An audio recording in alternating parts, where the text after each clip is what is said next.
শুরুতেই তোমাকে একটা কথা বলি, এই পৃথিবীর সকলের কাছে তুমি ভালো হওয়ার চেষ্টা করো না। তুমি চাইলেও এই পৃথিবীর সকলের কাছে ভালো হতে পারবে না। আজ পর্যন্ত কেউ তা পারেনি, আর তুমিও পারবে না।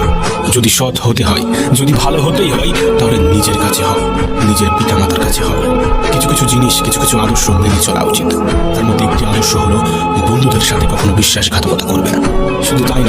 শুধু তাই নয়, বিশ্বাসঘাতকের সাথেও কখনো বন্ধুত্ব করবে না। নিজের মধ্যে একটা জিনিস থাকা খুবই প্রয়োজন, খুবই জরুরি, আর তা হলো সৎ সাহস।